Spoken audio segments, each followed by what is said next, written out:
Good afternoon, everyone. Good afternoon, yes.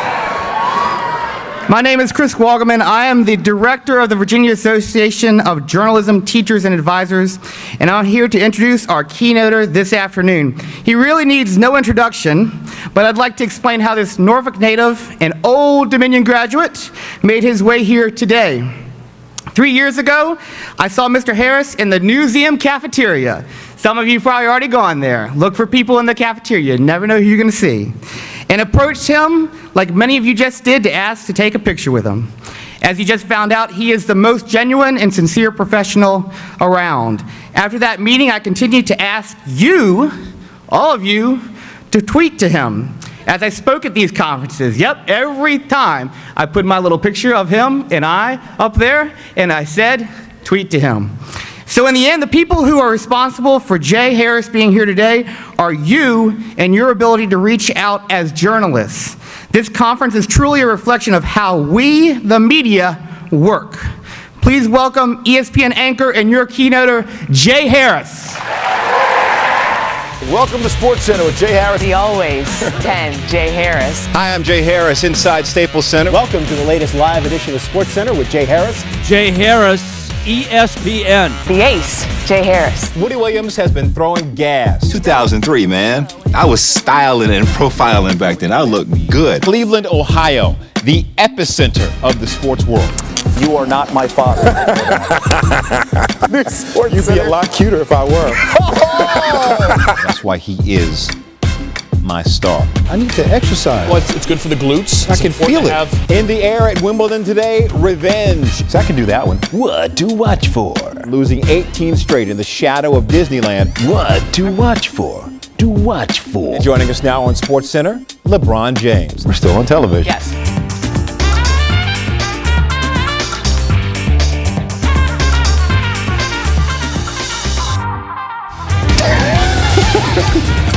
Camp Tom Brady, happy to have one big target back on the field. Can y'all stop playing, please, so we can go home? Brazilian captain David Luiz apologized not just to his country, but to the entire world. LeBron landing in Cleveland. Coming up in just a few seconds. That's it. It's go time. Let's go to party later. I don't know about that. Since the series began in 2006, 50 wishes have been fulfilled. He's Robert, I'm Jay. Thank you so much for watching.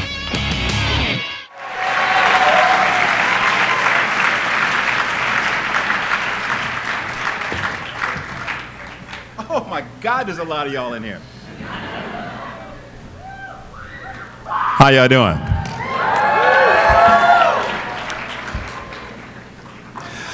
Thank you guys for stalking me on Twitter. I appreciate it. I do. Thank you, Chris. I wish I could remember exactly what we ate in the cafeteria that day, but it doesn't matter. We had our moment. Thank you. All right. I was listening to one of the comedy channels on Sirius XM the other day, and the comedian was talking about how kids say the darndest things. And he referenced his 5-year-old he's seen on the old Art Linkletter show years ago, way before your time, and maybe a little bit before my time. Anyway, the 5-year-old was upset because his dog had died. And Art tried to comfort him by saying, "It's okay, your doggy is in heaven now." To which the kid replied, "What does God want with a dead dog?" What does that have to do with journalism? Everything. Just stay with me. It also reminded me of my daughter. She is 8, will be 9 next month. She's in the 4th grade. And when she got home after the first day, I asked her how it went. And she said, "4th grade is awesome!" Except there was a bug in the classroom and everyone screamed. But I think it's dead now. Now here's where I magically tie all that into journalism. In my opinion, my humble opinion, the best people who are doing what you want to do are just that, people. They have the ability to speak. They have the ability to walk like people, talk like people, write like people, and act like people when they do their jobs. They don't act like anchors. They don't act like reporters. They don't act like high-paid commentators. They act like they would act if you saw them at 1 o'clock in the morning at Waffle House eating some scrambled eggs with cheese with pancakes and bacon, because you got to have bacon. They act like my daughter. They act like the dead dog kid. They keep it real. They act like you, and you, and you, maybe not so much you. Okay, you too. I mean, it's what each and every one of you have right now that I don't want you to lose. You guys stalk me on Twitter. I kind of stalked you last night when I was walking through the lobby. I watched you guys.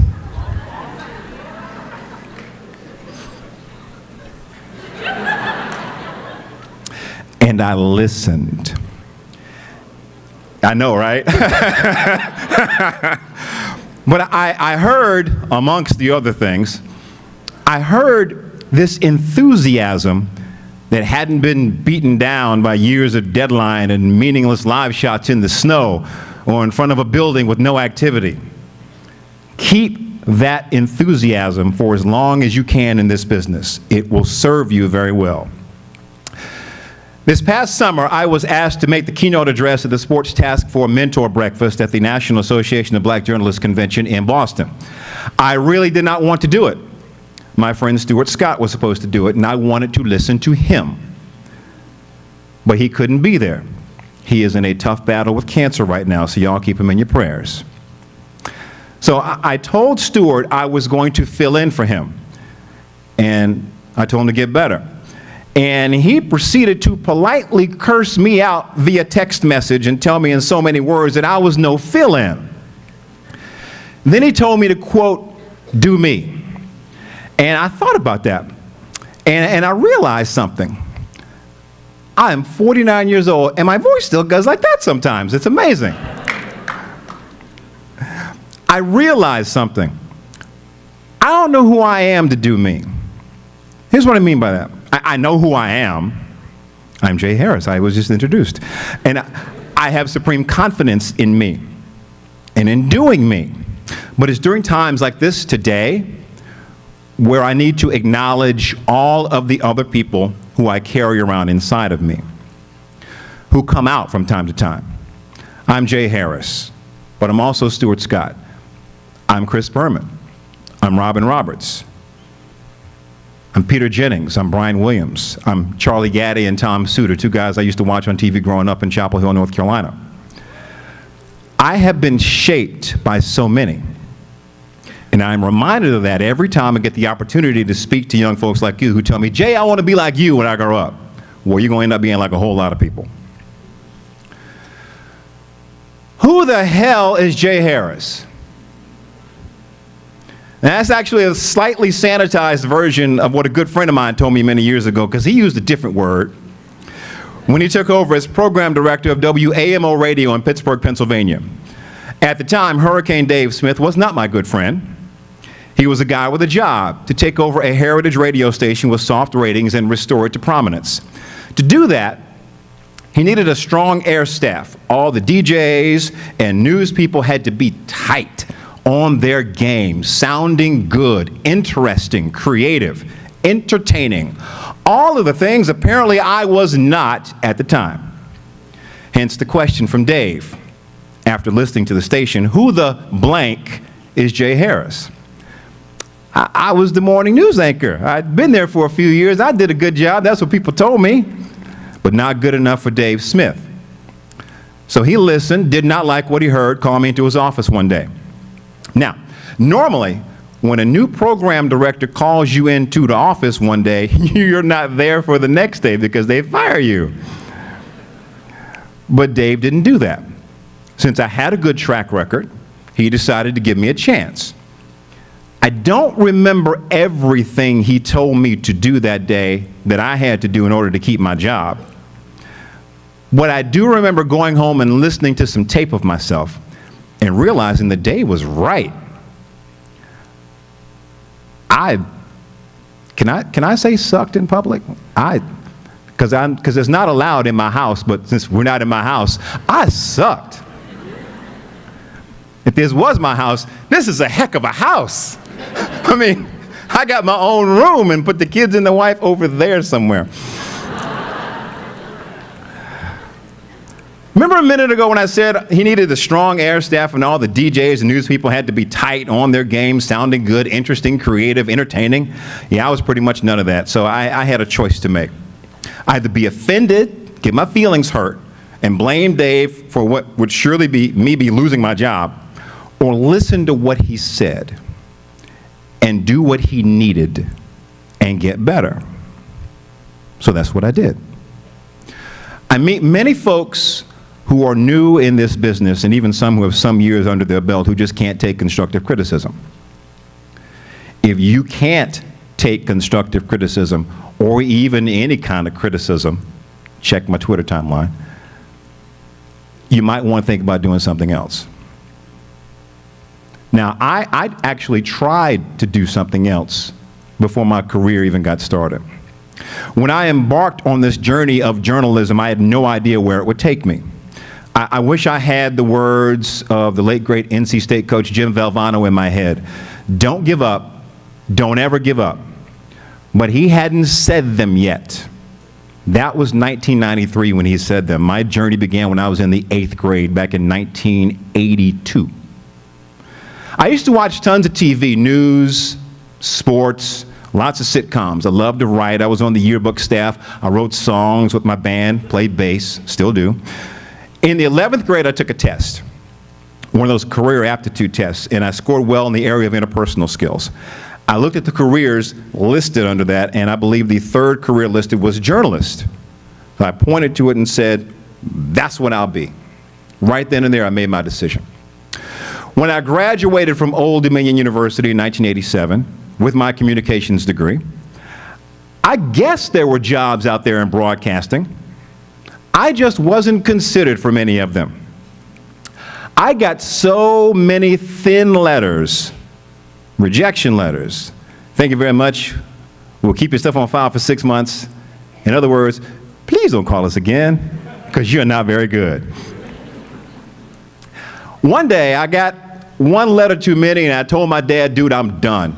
I give up. I quit. I'm going to grad school. So I applied right up the road to the University of Maryland. And I don't know if it was my timing or the fact that I just was not good at that either. They said no. They sent me a thin letter too. And my dad was like, well, son, I guess you have to give it another try. And I said, I guess you're right. I tried for another year. I got my first job in 1989 as a radio news reporter in Portsmouth, Virginia.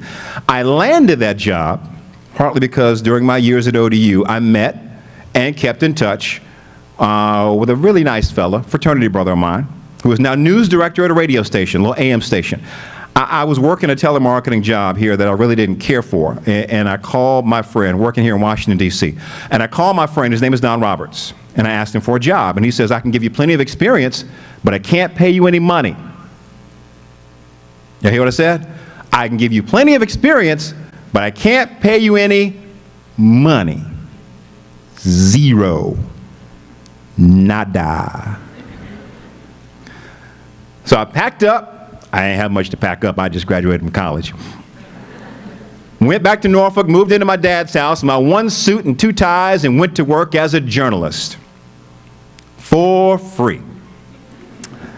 A few months in, still working for free, but getting invaluable experience. Like this story. I'm sent to cover a story at Hampton University. The actor, Louis Gossett Jr., was on campus for a speech and to help them dedicate a new degree. I get to the press conference, put my microphone on the table with the other reporters, and in walks in the actor, Louis Gossett Jr. And I'm like, that's him! That's the dude from Officer and the Gentleman. That's Fiddler from Roots. Fiddler, that's him. That's him. I am so in awe. You see, radio reporters have these things called recorders. And back in my day, it was a little Marantz. Put your tape in, and you had to press play and record in order to get sound from here onto the tape in the recorder. Okay? You follow me? Well, I'm so in awe that the whole play and record thing, it never happened. Never did it. Never did it. He talked and talked and talked and laughed, and the people laughed, and the reporters laughed. It was such a nice, lovely time. I still don't know what he said because I didn't record any of it. I got in my car because I had a cassette player, because I'm old and they had cassette players back there. And I listened, and I heard that. That's not a sound you want after coming from a press conference where people actually talked. So I get back to the station, and my Don meets me at the door all excited. He's like, "What'd you get?" And I look at him, I go, "I ain't got nothing." He said, "What do you mean you get nothing?" And I said, "Officer and a gentleman, Roots, Fiddler, Lou Gossett, and I got nothing." And Don leaned real close into my face, like leaned real close into my face like this, and said, "Don't you ever go to a story and not come back with the story." And he walked away. He could have fired me on the spot, as much as you can fire someone who's working for free. But he taught me a lesson in that moment that I never forgot. Never, ever forgot. I'm not in awe anymore. No matter who I talk to, I can interview anyone and anytime because I have a job to do. Whether it's LeBron James off his second MVP, or whether it's the 4-hour Sports Center we did when George Steinbrenner died, and they got in my ear and said, "We're going to talk to Donald Trump in 2 minutes," and you got him. Okay, let's roll. Plus, I don't want to disappoint Don, because I'm him too. Now, I could have taken offense when Don politely cussed me out and walked away. Could have played the beginner card, or the tape recorder was broken card, or the "hey man, you hurt my feelings" card. But I chose to play "I can do better next time" card. It's a card I still play with myself because I always think I can do better. Always. I'm always trying to improve every single day. That's why I like to call what you guys want to do, what I do, what we do in this profession, called the practice of journalism. I call it the practice of journalism because we may never get it right. We get it pretty good, try to get it good the next day. Next day we might forget something, we go back here, then we try to get it good again. But we keep practicing, we keep trying to get better. Don't ever forget that. You keep trying to get better. If you think you made it, you let me know how that is, because I haven't made it yet. I have not made it yet. I got a long way to go. So you let me know how that is. Keep trying to get there. I like to use the word choose because life is all about choices. I don't know anyone who's batted 1,000 in making choices. I haven't. You just try and make the right choice at the right time. During my career, I've chosen to work for free for experience. I chose to not go after a TV job early before the radio thing happened because it didn't pay enough. Maybe a bad choice. I don't know. But I made that choice too. When I was doing radio news in Pittsburgh, I chose to work part-time weekend TV overnight in addition to my full-time radio gig. While all my friends were out getting their boogie on at the club, I was working because I wanted more experience. Later, I chose a position of temporary weekend news reporter. I didn't care they call it temporary. I didn't care. I just wanted my foot in the door when the Fox 53 10 o'clock news came into the market back in the 90s. Just to prove, just to give myself an opportunity. I knew I could do it. I knew I could do it. And perhaps the best choice of my career, the 4-letter choice, ESPN. For the first 14 years of my career, as you have heard, I've done radio, TV news, not sports. I wanted to be Peter Jennings anchoring the ABC Evening News or Brian Gumbel hosting the Today Show. I love sports, didn't really want to do sports. One day, a little more than 11 years ago, I sent a tape to a friend of mine who happened to be working for ESPN at the time. That whole networking thing again. See, I like to tell stories because there's little nuggets of wisdom in the stories. I sent him a tape for critique because I trusted him to tell me how I was doing, because I like that stuff. Let me know how I'm doing. And I reckon they liked it because they called me in and they wanted me to come in for an audition. They were bringing in 5 guys. I was number 3. At ESPN, the worldwide leader in sports, I did news. I made the trip. My wife was like, you watch ESPN all the time, why don't you just go? Don't tell her I did the neck thing. I probably didn't even do a good job. So I made the trip. I did the audition. I think I interviewed with like 17, 18, 19 people that day. And I'm not kidding. There's a lot of people. And went back to Pittsburgh. And I guess I did something right during the audition, because a couple days later, my buddy called me and said, hey, man, they want to offer you a job. I'm like, who? Me? He's like, yeah, you. I said, nah, I'm good. I actually said that twice. I told them no 2 times.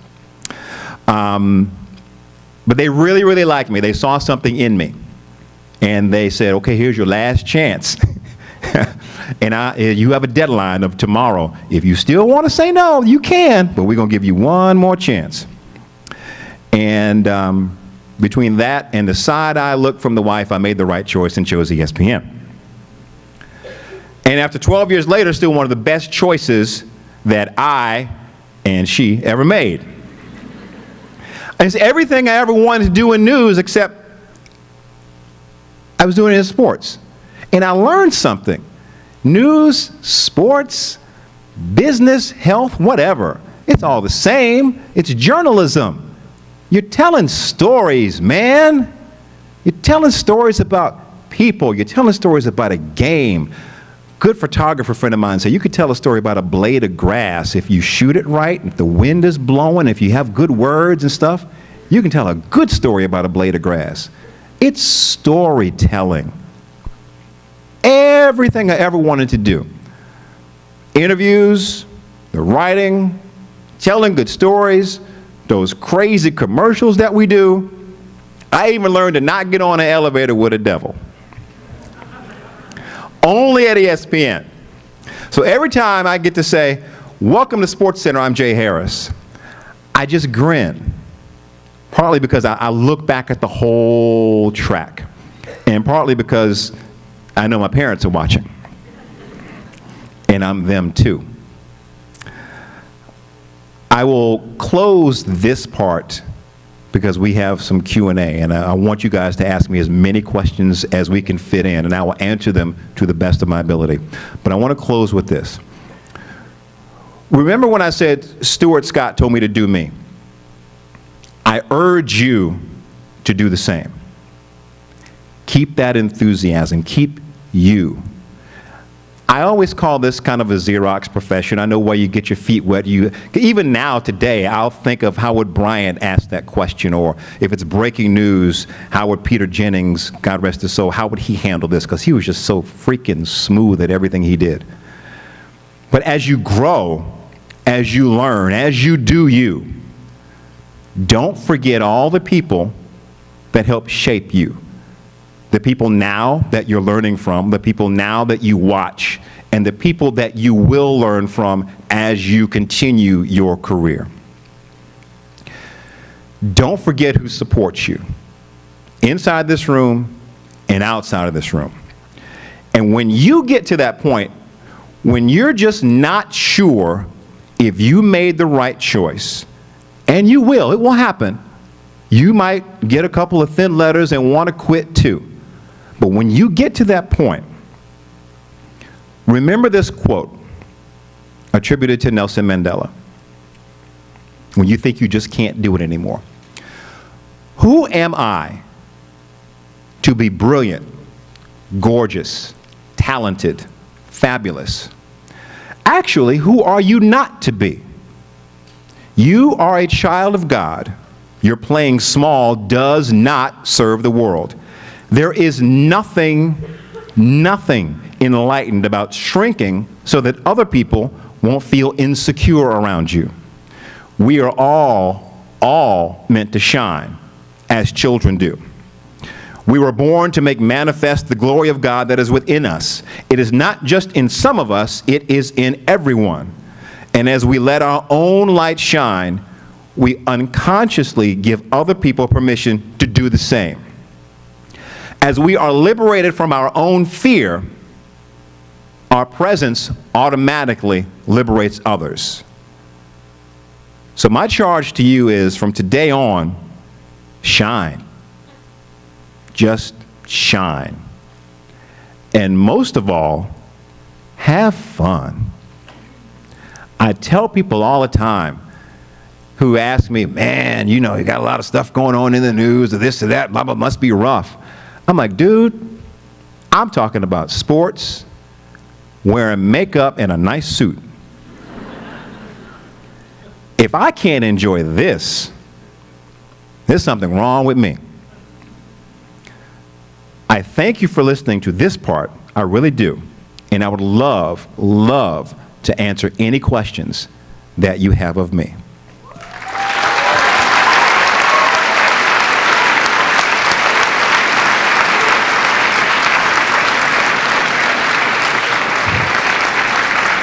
So the way the Q&A portion will work, I will come to you. If you have a question for Jay Harris, just raise your hand. Jay, the first question we have is actually from Twitter. This comes from Grayson Gunn, and he wanted to follow up on one of your narratives. He says, why did you say no to ESPN? We were, I think, 12 years into Pittsburgh at the time. I was comfortable.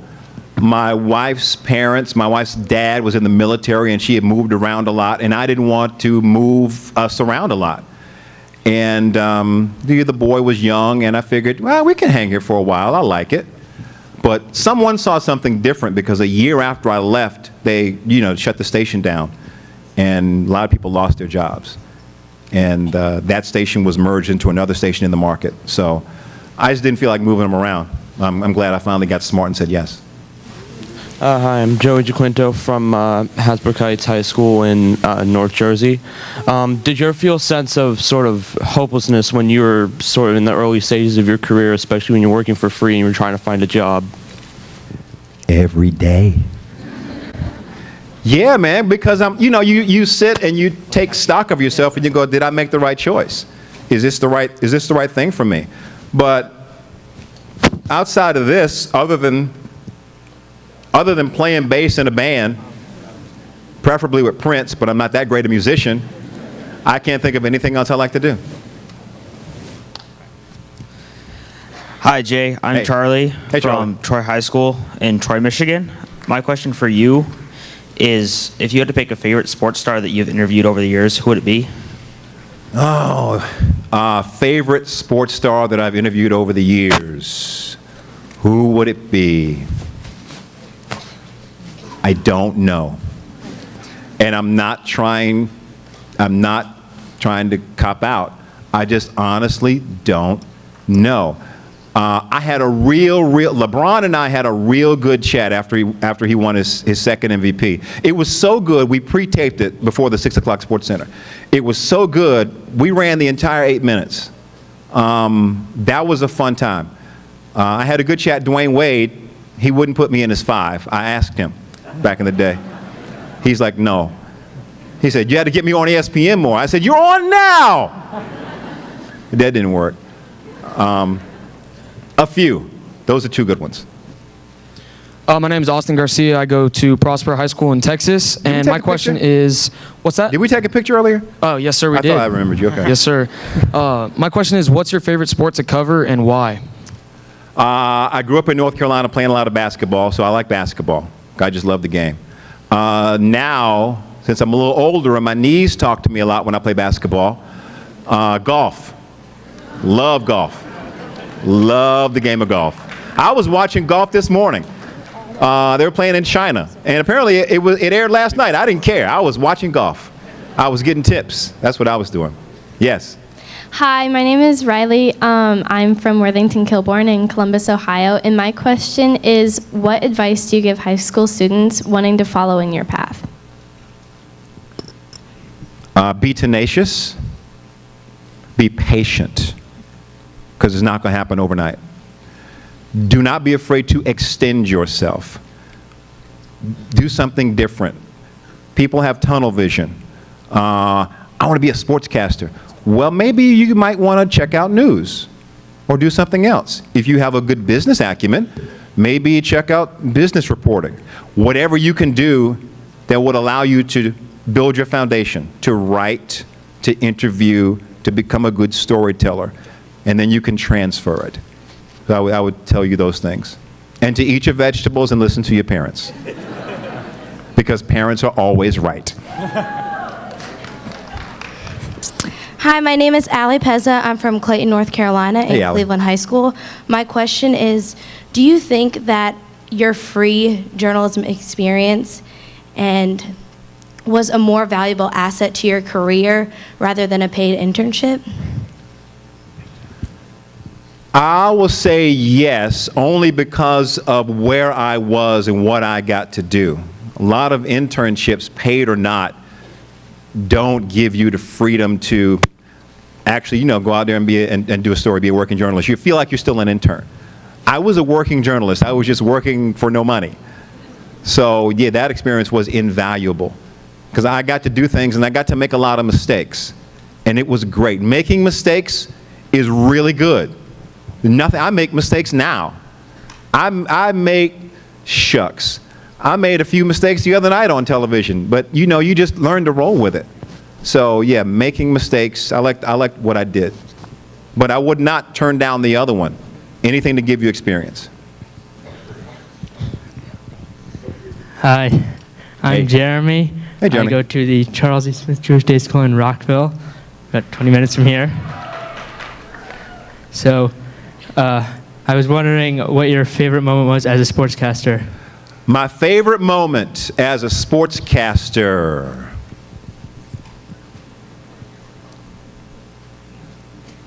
Oh, here's one. Well, several. I joked about doing the This Is Sports Center commercials, and I know it's not on the actual show, but those are so much fun to do. If we have time, I brought a few. If you guys want to watch some, I don't know. Okay. I was in the newsroom one day, and I was sitting there writing my show, because we write all of our own stuff. I'm writing my show, and I look up, and this woman walks in front of me, past the offices, and walks behind me, and goes into one of the offices. And I go, that's Rachel Robinson, Jackie Robinson's widow. And I'm like, wow. All the history that she has seen, the things that she could tell me in like 2 minutes. That was one of my favorite moments, just sitting there. Hey, I'm Ashley from Pace, Florida. Hi, Ashley. Hey. How are you? Hey, okay, my question is, how does a young journalist go about branding themselves to get their name out there? I'm kind of old-fashioned, and I get the whole branding thing, and please don't get mad at me, y'all don't really, you haven't done much, a whole lot to make a brand. I mean, work. That's what you could do. Work. Learn the basics. Learn how to write and tell a story and do a good interview. And trust me. I feel like Tim Kirkson. Trust me. If you learn the basics and do that stuff well and send it to someone, they will notice it. Brand built. Okay? Do that. Thank you. You're welcome. Ashley stalked me on Twitter too. My name is Maya from Cardozo High School in Bayside, New York. Hey, Maya. I wanted to ask if you faced any prejudice throughout your career and how you dealt with it.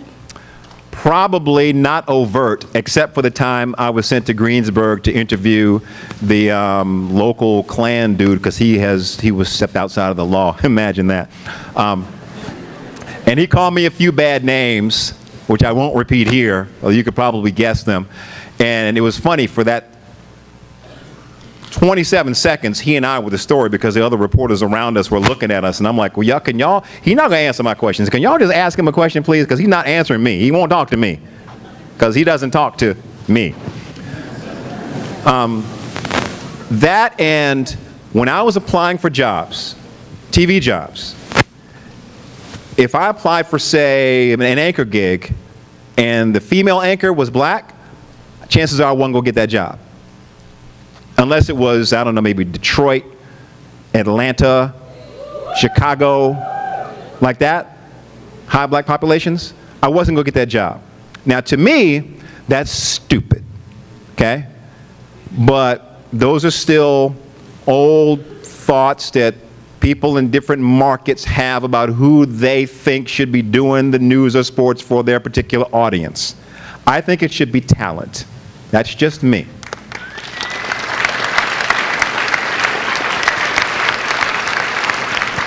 Hi, my name is Bridget, and I'm from Waterford Kettering High School in Michigan. And I was just wondering, how has journalism best benefited your life? Journalism, oh, shucks. That's a good one. Journalism has boosted my self-confidence, and it has given me a platform to really go inside of me and figure out who I am. Because I get to talk to so many different people and tell their stories, it makes me look at my own. So I think that's how. And plus, I get to do a lot of celebrity golf tournaments. I meet a lot of cool people. Okay. Hi, I'm Nick. I go to McLean High School in McLean, Virginia. What's your favorite quote? The Mandela quote is a good one. I like that one. Okay. If you follow me on Twitter, I do try to do like a quote a day. Shucks, there's so many. I like the one I just did too.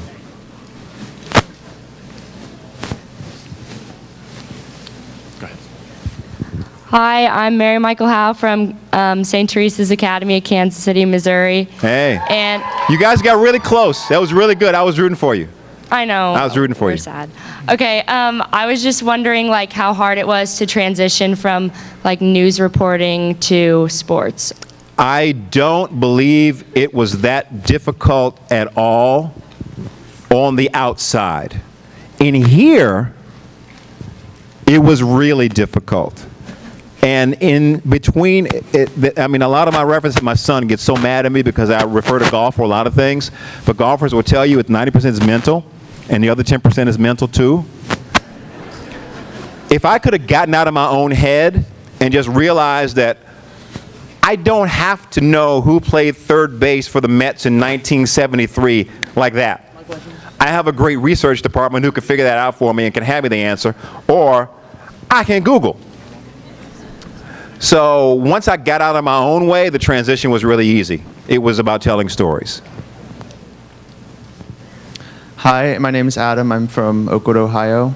And I wanted to know if it was difficult to overcome race in a white-dominated field. I think I kind of answered that one, but I never felt anything overt. I just didn't. Maybe it's because how I was raised. I don't know.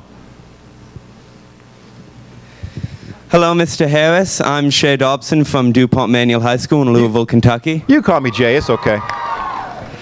My question would be, would you consider in the future moving on in your career? You mentioned Brian Williams, Peter Jennings. Would you consider moving on to like NBC, CBS, a major news reporting television network? If it was the right, if they thought I was the right fit, because that's always, you have to take that in consideration. Sure, if it was the right gig at the right time, and there were enough zeros at the end of the offer, yeah, we can talk. Yeah. Hello again. What's up? I'm Jordan from Allen High School in Allen, Texas. So I just want to know, nowadays with things like negativity kind of always selling, what are some tips to keeping like media positive and making it interesting? Ignore it. People hit me with negative stuff all the time. It kind of makes me laugh, really, that the person that sent me a negative tweet really needed to do that to validate themselves. So if I respond, I'm just a dummy. So. Oh, well, no, you can't do that all the time. A story is a story. You have to tell the story. I mean, people get on news, TV news, because it's all like negative and this and that. And for the most part, it is. Unfortunately, see you later. Unfortunately, it's what seems to sell and what keeps people tuning in. The misfortune of other folks. Years and years ago, there was it wasn't a trial. They tried a positive newscast in Chicago, and I think it was good for like the first 3 weeks, and then afterward, nobody watched because they didn't want it. They want it, if it bleeds, it leads. So you just tell the story, whatever you get, and try to tell a good story, even if it makes you cry. Hi, Jay. I'm Emily, and I'm from Aragon High School in San Mateo. First of all, I really like your quote. I looked it up on Twitter. Thank you.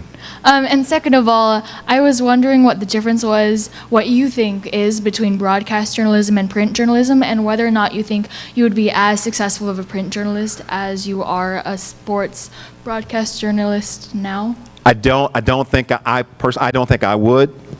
It's a totally.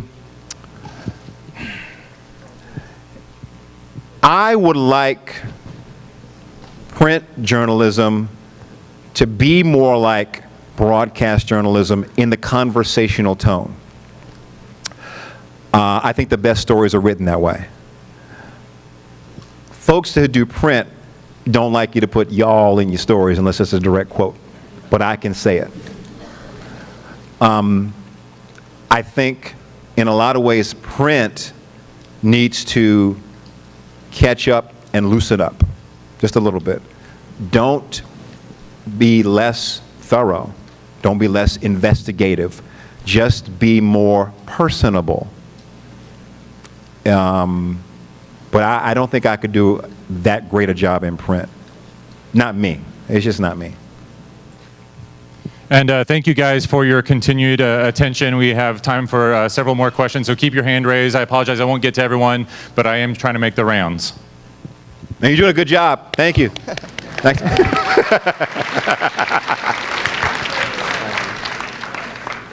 Hi, Jay. My name is Jonathan Rifkin. I'm from Oak Park, California. Hey, man. What is the most embarrassing thing that's happened to you on the air? The most embarrassing? How much time you got, man? All right, let me go back to the beginning, okay? When I was a radio reporter, I had an exclusive. It was a custody case in Portsmouth, Virginia. Grandmother wanted her daughter's foster kid, because the daughter wasn't that great. Grandmama was good, wanted the kid. I actually, because I worked at a little radio station, I got to hang back, and she actually let me talk to the boy. No one else got to talk to this little boy. Okay?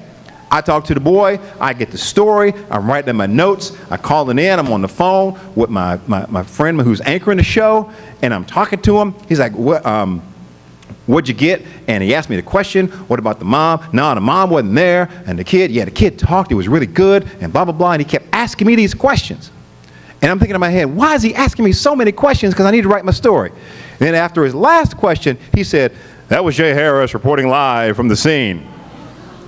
I didn't know I was on the air. I didn't know. Got back to the station, Don met me at the door. He's like, I knew you didn't know. I was just thinking, please, Jay, just don't cuss. Please, just don't cuss. And I didn't. That was one. You want more? Okay. This is an equipment malfunction. I'm doing the 24-hour news source at WPXI in Pittsburgh. At the end of my little 30-second hit, my earplug pops out of my ear. It's like, it's Jay Harris, 24-hour news source. Ping. That Monday when I got back to my radio job, is all everybody want to talk about. When that thing popped out of your ear, it was so funny. No one heard a thing I said for the rest of the night. It's just the thing popping out of my ear. Okay, that one. Let me think of another one. I'm on the air with John Force, drag racing legend. And I have to ask him if he intentionally threw a race so his son-in-law could win. And he didn't want to answer nobody's question, so I asked him the question. He just went off on me for like 6 minutes, talking about, I think he must have read the Declaration of Independence. He was just talking. And I'm just waiting, and at the end he goes, Jay, are you there? Are you there? And I'm like, yeah, I'm here. I just want you to answer my question. And he still, to this day, has never answered my question. I don't know if that was embarrassing, but our reporter, Marty Smith, whenever I talk to him, he just goes, Jay, you still there, Jay? You still there? So, I'm embarrassed, maybe not. All right. Hi, I'm Elise Tumanolu. I'm from Winston Churchill High School in Potomac, Maryland. My question is, if you had gotten into graduate school, how different would your life be? Dude, you know, I thought about that as I rode through Silver Spring yesterday. I'm like, wow, thank you, Maryland. I appreciate it. I don't know. I don't know. It would have been very different. I don't think I would have had the experiences I have now. I definitely wouldn't have gone to work for free and started there. I think it would have been totally different. I might not have done this at all. And what would you have majored in? Here's how I was prepared to say, forget it, I'm not going to do it. I'm just going to learn more about it and I'm just going to go into teaching and help other people do it. So maybe that's what I would have done, which is what I might do now, but more from an experience standpoint than a graduate degree standpoint, because I just never went and pursued my master's after that. Jay, we have a question from Matthew Greathouse at Centerville High School in Centerville, Ohio. All right. How did you become an anchor at Sports Center? How did I become an anchor in Sports Center? It is a complicated answer, but a very easy answer at the same time.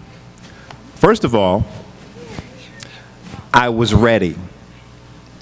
Meaning that everything I had done to that point, I built my foundation to the point where they were comfortable enough putting me on their airwaves.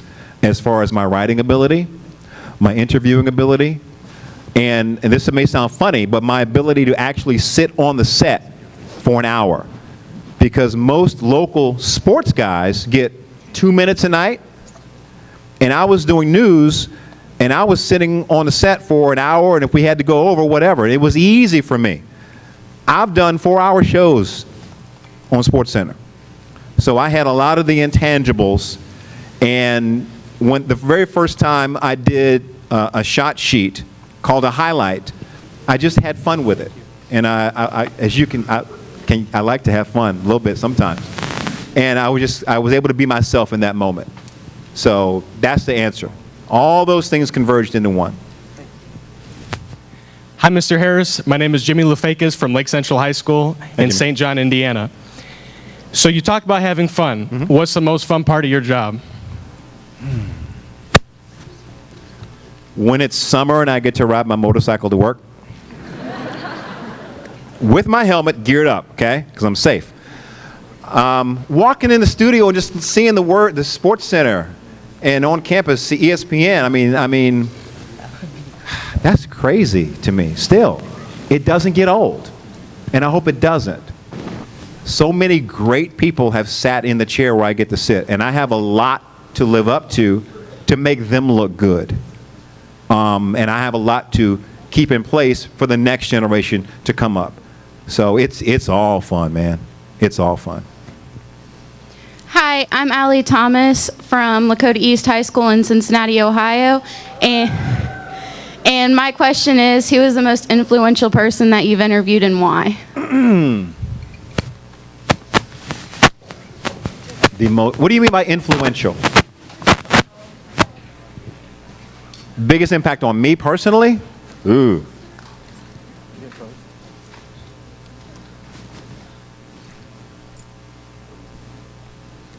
I don't know, it may have been that little kid that was involved in the custody battle.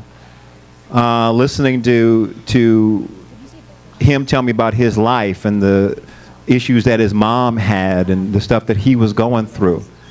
Because this is a two-part answer. We forget that there are people out there who have troubles.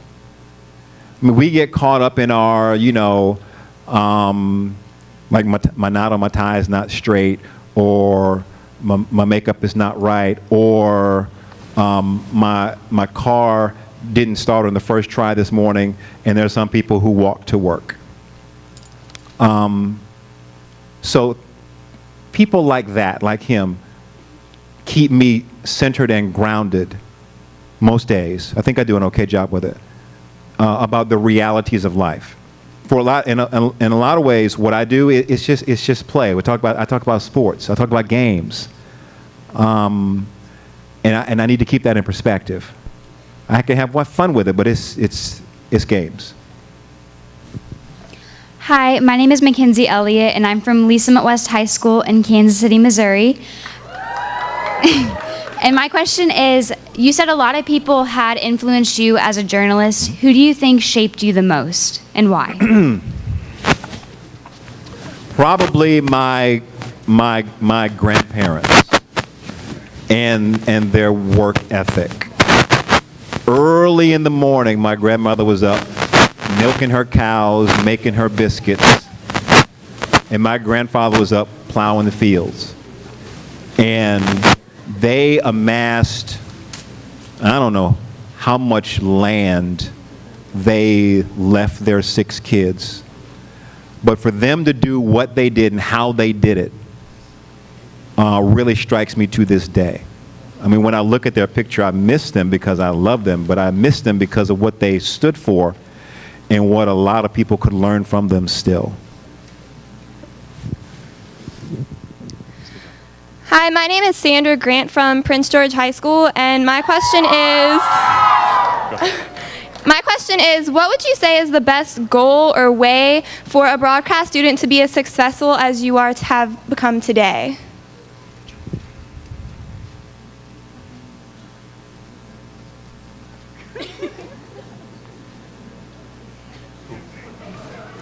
Don't get caught up in the hype of your field.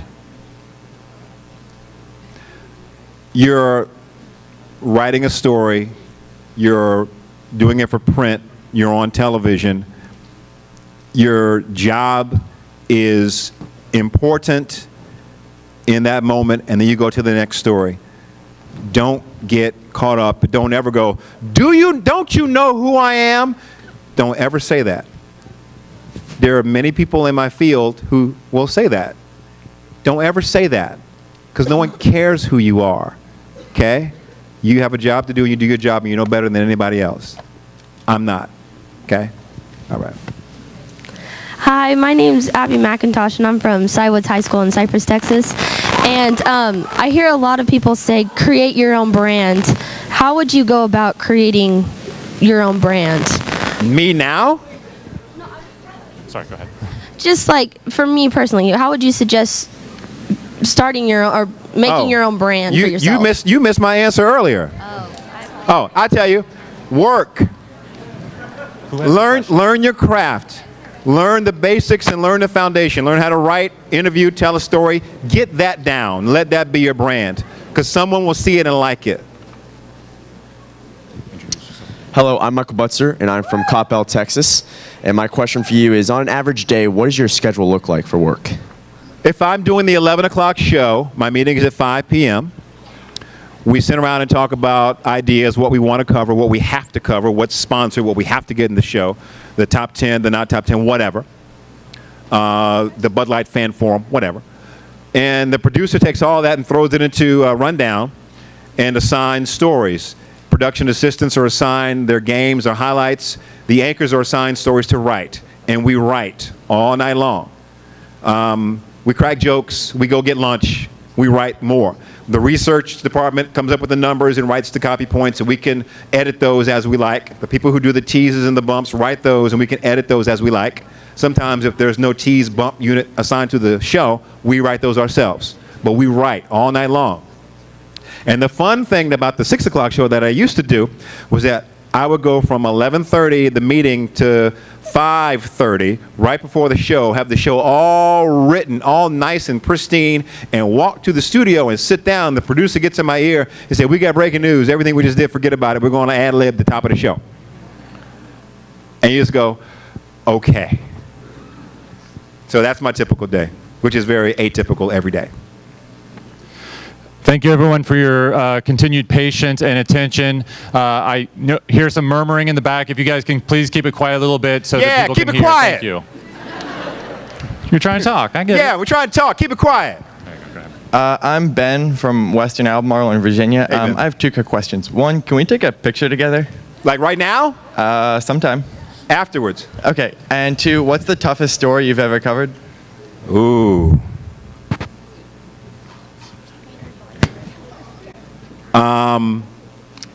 The toughest story was probably when we found out that Steve McNair had died. Steve McNair, former Tennessee Titans quarterback, went to Alcorn State University.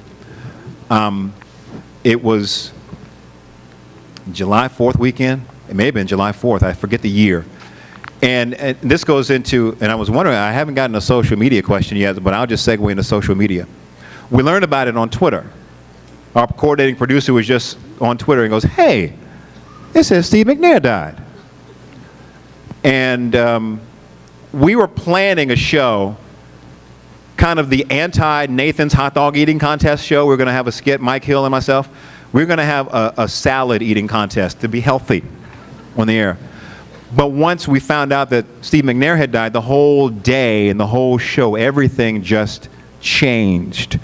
It went from 1 hour, scripted, ha-ha, let's have some fun, to 2 hours of straight interviews, trying to figure out what happened, talk to whoever, friends, players, whoever, about Steve McNair. That was probably the day. I'm sure there were, if I can think of it, there may be some others, but that's the one that jumps to mind. I'm Ben Grayson from Oak Creek High School in Oak Creek, Wisconsin, and my question is, how do you get the athletes to open up to you? That's a good question, and I think it's easier than a lot of folks think. If you ask anyone, whether it be an athlete or a congressman or a president or the butcher at the grocery store, if you ask them a good, open-ended question that gives them an opportunity to pause and think, I think you'll get a good answer. A lot of folks ask or say stuff like, so the sky's blue. That's not a question, that's a statement, and stop it. So I think it, and I put a lot of the responsibility on quote unquote bad interviewers on the interviewer, not the interviewee. It is our job to extract information. So we have to ask the right questions. Hi, my name is Zachary Taylor, and I'm from Red Peck High School in Kansas City, Missouri. Go ahead. And my question is there an athlete that you have not interviewed, and who would it be if you could interview him? Tiger. And what would you ask him? I don't know if I'd ask him that. Yeah, I probably would. Why do you swing so hard? That's what I'd ask him. Because, dude, your bat can't handle it. I mean, Michael Jordan changed his whole career when he realized he couldn't fly every night and he had to turn around jumper. I mean, come on, Tiger, slow it down, finesse it. I would ask him that. Why do you swing so dadgum hard? It doesn't work for me. Oh, right now. Hi, I'm Chris Garcia from McKinney, Texas. Hi, Chris. And my question is, how do you keep to yourself or not get involved emotionally when a big story hits like Donald Sterling or the Paul George injury or like the Cardinals outfielder dying? It's easier for me doing sports to just go with it. And if it affects me, no one is going to think badly of me if I pause or whatever, if it visibly affects me a little bit. Now, I don't think people would think badly of a news person if they did that. Because the thing that pops into my head is watching the old footage of Walter Cronkite when he has to say that President Kennedy has died. He takes off his glasses, and it's like it's a very powerful moment. And I know Walter's a news guy, but by God, he's human. We are all human beings. So I don't try anymore. I react to whatever. If it makes me laugh, I'm going to laugh. If it's sad, I don't know if I'm going to cry on television, but I'm going to be a human being about it. So, and if people don't like that, okay, that's fine. Not everyone likes everything, but I just go with it. And if I react however. Hello, Mr. Harris. My name is Nidhi from Cardozo High School, and I want to ask, how do you try to avoid asking the same type of questions or the same questions when you interview someone more than once? No, I don't, because there are certain questions that will elicit different responses if you ask the same question. Like if I ask someone, if I ask Tiger Woods, what's it like to stand over the first tee of a major, the very first shot, he's going to go, wow. The adrenaline's rushing and this and that, blah, blah, blah. I asked Phil Mickelson, what's it like? It may be different for him because he might look over at his wife and think about her cancer battle or whatever, blah, blah, blah. So what's it like is a really good question because it makes them tell you what it's like. What's it like to pitch Game 7 of a World Series? Man, let me tell you. So some questions you can ask over and over again. It's cool. Here we go, one more question. I'm Brendan from St. Paul Academy, Minnesota. And if you could have interviewed one historical sports figure, who would it have been? That I would assume is no longer with us? Jackie Robinson.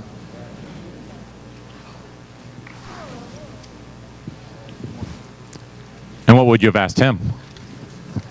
What was it like? And I can only imagine his answer. Hi, I'm Brad Davis. I'm from Southport High School in Indianapolis, Indiana. And one of my favorite things to watch on SportsCenter is the My Wish campaign over the summer. What's it like to listen to those stories go off? And like, you know, you said you just react how you were supposed to react, like just how it, so what are those like to listen to? What are they like for you? They put me in tears almost. Like I just sit there and I've cried during a couple of them just because, and I've laughed during some. And I react the exact same way. The exact same way. I think this is going to be our last question because I know. No, really? We can keep going. I know you also have a video you'd like to share. Oh, yeah. If y'all want to see some of the commercials, we'll play some of the commercials. Okay. All right. So last question. Okay, last question. Hi, my name's Irene. I'm from St. John's School in Houston, Texas.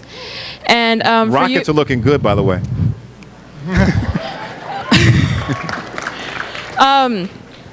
Was there a big transition for you from radio to TV journalism in the way that you present yourself and the way that you handle interviews and stuff like that? Oh, you know what? Yeah, a little bit. You have to write to the pictures for TV. In radio, you paint the picture with your words. There's a good way to blend those, but you don't want to get in the way of the pictures. I really like natural sound pieces. Whenever there's no reporter track and the pictures just tell the story. So I had to learn that. But other than that, it's, and I know, and I'm sorry if I sound like I'm a broken record, going back to the writing part, it all comes down to those basic foundational things. I mean, even in radio to TV, if you ask good questions and you get a good interview and you have good material in which to write your story, and you use the sound just like you use the pictures for television, then you come up with something really, really good. But it starts with the foundation. It starts with the basics. And those basics will help you every time. They'll do you right every time. They'll help you build your brand every time. You guys have been great. Thank you. Thank you. Do you want to introduce the video at all, or are we ready to go? Pardon? Do you want to introduce the video at all? Oh, I think I've done, I don't know, maybe like 30 This Is SportsCenter commercials. And I have a few, but they're all the ones with me in them because it's all about me. So if you want to see it, you can roll them and we can talk here afterwards or whatever you want to do. Thank you, guys. Another round of applause for Jay Harris, please.